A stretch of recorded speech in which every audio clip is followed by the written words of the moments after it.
আসসালামু আলাইকুম। কেমন আছো প্রিয় শিক্ষার্থীবৃন্দ? আশা করি ভালো আছো। বরাবরের মতো আমরা তোমাদের সামনে হাজির হলাম অনলাইন ক্লাস নিয়ে। জানি করোনা পরিস্থিতিতে কতটা ভালো থাকার কথা না, তবে এই পরিস্থিতির মধ্যে দিয়ে আমাদের সবকিছু চালিয়ে যেতে হবে।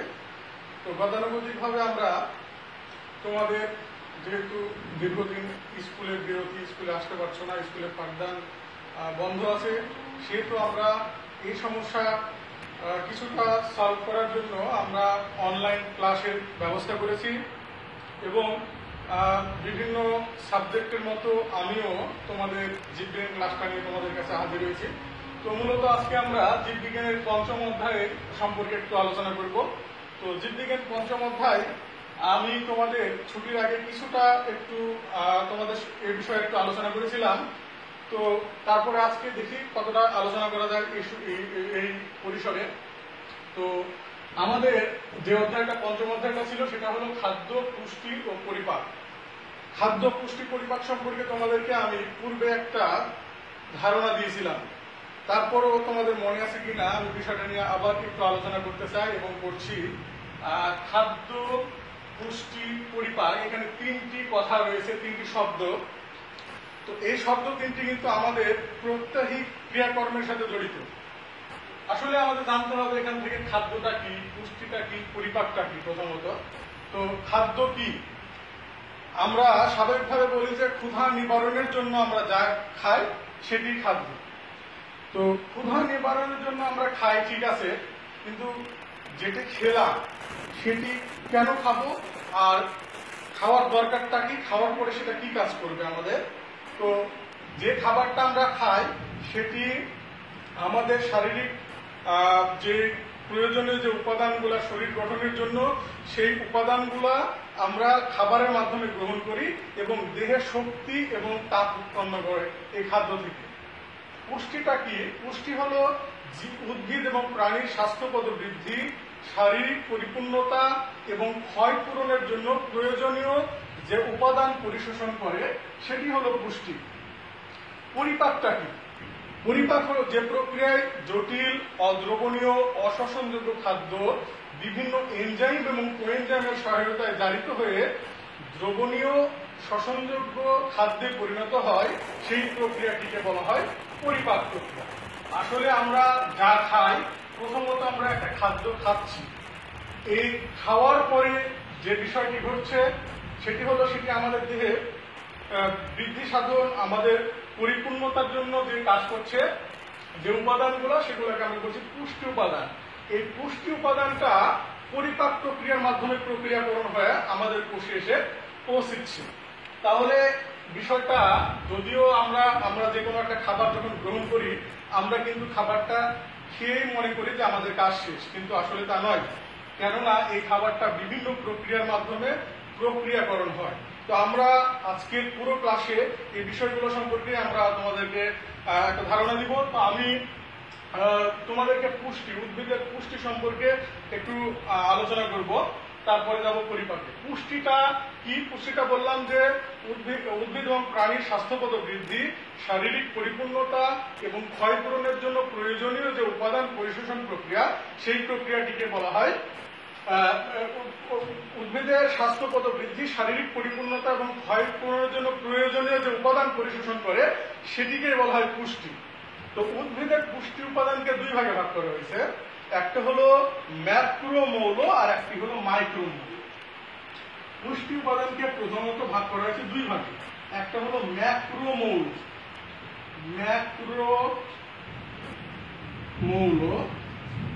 অপরটি হলো মাইক্রোমৌল। ম্যাক্রোমৌলকে বলা হয় মুখ্য উপাদান আর মাইক্রোমৌলকে বলা হয় গৌণ উপাদান। তো ম্যাক্রোমৌল এবং মাইক্রোমৌল এই দুটি মিলে উদ্ভিদের পুষ্টি উপাদান মোট হলো 16টি। ম্যাক্রোমৌল হলো 10টি আর মাইক্রোমৌল হলো 6টি, মোট হলো 16টি। তাহলে ম্যাক্রোমৌল কোনগুলা আর মাইক্রোমৌল কোনগুলা সেগুলো আমরা জানবো।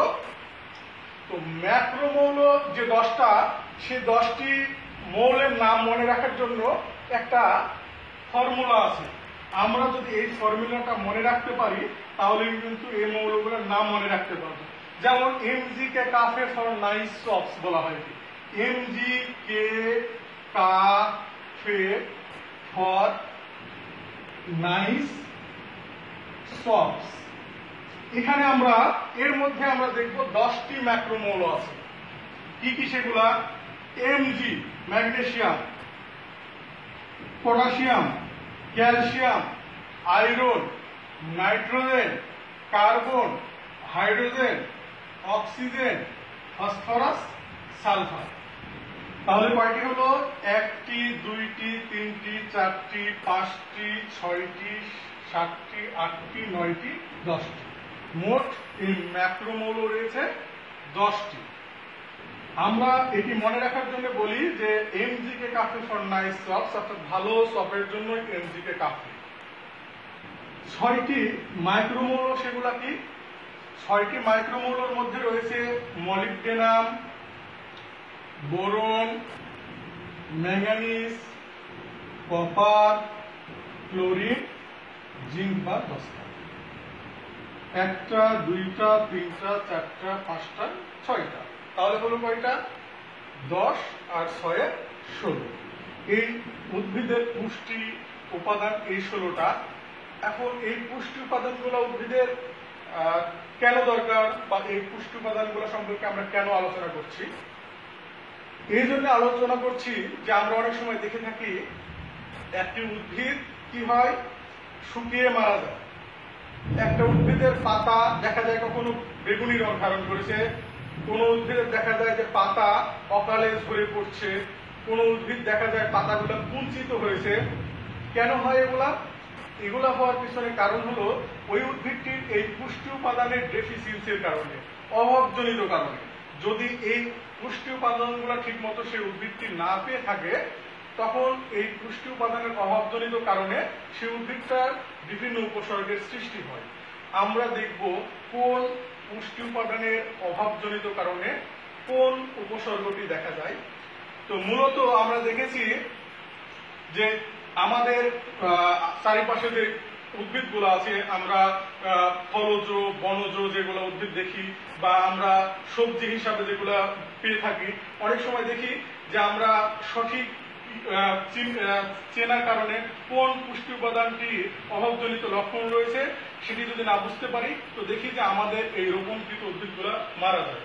তাহলে যদি আমরা সেগুলো সম্পর্কে জানতে পারি যে কোন পুষ্টি উপাদানটা না থাকার কারণে এই প্রবলেমটা হয়, যদি জানতে পারি তাহলে এই সমস্যা হবে না। তাহলে আমাদের এই পুষ্টি উপাদানের অভাবজনিত লক্ষণগুলা আমাদের জানতে হবে, কোন পুষ্টি উপাদান না থাকলে কোন সমস্যা হয়।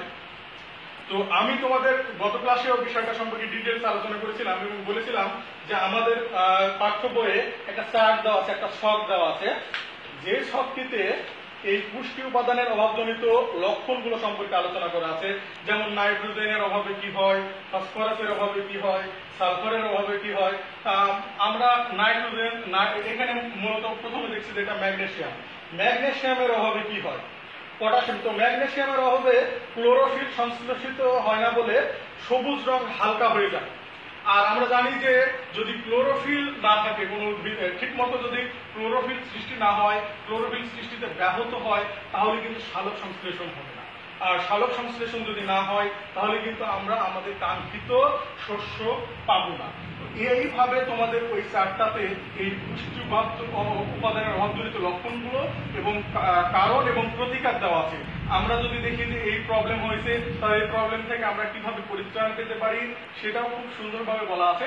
আমি তোমাদের বলেছিলাম এই চারটা দেখতে, তোমরা দেখেছো কিনা জানি না, তবে আবারও বলছি চারটা দেখবে। এবং এখান থেকে তোমাদের বহু নির্বাচনী প্রশ্ন অনেকটাই থাকে, অধ্যায়টা অত্যন্ত গুরুত্বপূর্ণ তোমাদের জন্য। যেমন সৃজনশীল প্রশ্ন করবে, এখান থেকে বহু নির্বাচনী প্রশ্ন আসবে, সেহেতু এটা দেখতে হবে। তো আমি পরবর্তীতে চলে যাই তোমার পরিপাক সম্পর্কে একটু আলোচনা করব। পরিপাকটা কি? পরিপাক বলেছিলাম যে প্রক্রিয়া জটিল, অদ্রবণীয়, অশ্বসনযোগ্য খাদ্য বিভিন্ন এনজাইম এবং কোএনজাইমের সহায়তায় জারিত হয়ে দ্রবণীয় এবং শ্বসনযোগ্য খাদ্যে পরিণত হয়, সেই প্রক্রিয়াটিকে বলা হয় পরিপাক প্রক্রিয়া। তো এই পরিপাক প্রক্রিয়াটা কোথায় হয়, কিভাবে হয়, তো পরিপাক প্রক্রিয়া সম্পন্ন হয় মানব দেহের পৌষ্টিকতন্ত্র। পৌষ্টিকতন্ত্রটা কি? পৌষ্টিকতন্ত্র বা পরিপাকতন্ত্র, যেটা পৌষ্টিকতন্ত্র হলো যে খাদ্য গ্রহণ, শ্বসন, আত্তীকরণ এবং খাদ্যের অপাচ্য অংশ মলরূপে বাইরে নিষ্কাশিত হয় যে তন্ত্রের সাহায্যে, সেই তন্ত্রকে বলা হয় পৌষ্টিকতন্ত্র। সেই তন্ত্রকে বলা হয় পৌষ্টিকতন্ত্র। এই পৌষ্টিকতন্ত্রকে আবার দুই ভাগে ভাগ করা হয়েছে। কয় ভাগে? দুই ভাগে। কি কি? একটি হলো পৌষ্টিক নালী, একটি হলো পৌষ্টিক নালী এবং অপরটি হলো পৌষ্টিক গ্রন্থি।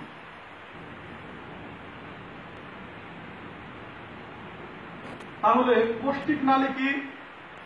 পৌষ্টিক নালী হলো মুখ ছিদ্র হতে পায়ু ছিদ্র পর্যন্ত বিস্তৃত যে নালী, সেই নালীকে বলা হয় পৌষ্টিক নালী।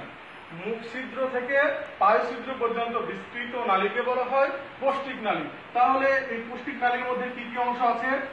এই পৌষ্টিক নালীর মধ্যে আছে, আমরা বলছি যে মুখ ছিদ্র, মুখ ছিদ্র, মুখ ছিদ্র, মুখ গহ্বর, গলবিল, অন্ননালী, পাকস্থলী, ক্ষুদ্রান্ত, বৃহদান্ত, ডিউডেনাম, ইলিয়াম, জেজুনাম, পায়ু, এই সকল অংশ নিয়ে গঠিত হয় পৌষ্টিক নালী। আমরা আবারও বলছি, মুখ ছিদ্র, মুখ গহ্বর, গলবিল, মুখ ছিদ্র, মুখ গহ্বর, গলবিল, অন্ননালী, পাকস্থলী, ক্ষুদ্রান্ত, বৃহদান্ত, ডিউডেনাম, ইলিয়াম, জেজুনাম এবং পায়ু।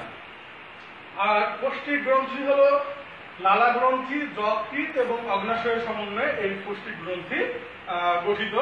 তো মূলত এই পৌষ্টিক নালীর মধ্যে আমরা যে অংশগুলো দেখছি, যে এই অংশ মুখ ছিদ্র, মুখ গহ্বর, গলবিল, অন্ননালী, পাকস্থলী, ক্ষুদ্রান্ত, বৃহদান্ত, ডিউডেনাম, ইলিয়াম, জেজুনাম, পায়ু, আমরা যে খাবারটা খাই সেই খাবারটা এই সব জায়গাতে কিন্তু পৌঁছায়। আমরা যে কোনো খাবার খেয়ে গলা দিয়ে খাবারটা গলৎকরণ করে মনে করি যে আমার কাজ শেষ, কিন্তু শেষ নয়। সেই খাবারটার বিভিন্ন প্রক্রিয়া এবং বিভিন্ন এই অংশের মাধ্যমে প্রক্রিয়াকরণ হয়ে আমাদের কোষে এসে পৌঁছায়। তো শিক্ষার্থী বন্ধুরা, আজকে এ পর্যন্ত থাক। তোমাদেরকে অসংখ্য ধন্যবাদ। আমরা পরবর্তীতে আবারও অনলাইন ক্লাস বাকি অংশ নিয়ে হাজির হব। এর মধ্যে তোমরা তোমাদের বাসায় একটু ছোট্ট কাজ দিই। আজকে যে আলোচনাগুলো করলাম, সেই আলোচনা থেকে তোমরা বাসায় একটু কষ্ট করে বাড়ির কাজটা করবে এবং আমি আগামী ক্লাসে বাকি যে অংশগুলো থাকছে সেগুলো সম্পর্কে আলোচনা করব। তো তোমাদের বাড়ির কাজটা হবে এরকম যে পৌষ্টিক তন্ত্রের অংশগুলির নাম, পৌষ্টিক তন্ত্রের অংশগুলির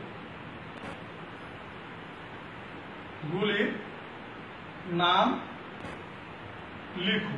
এই নামগুলো লিখতে হবে তোমাদের বাসায়। আমি যে নামগুলো বললাম শুনে শুনে মনে করবে, করার পর না দেখে লিখবে। তো ঠিক আছে, ধন্যবাদ। সামনের ক্লাসে আবার দেখা হবে।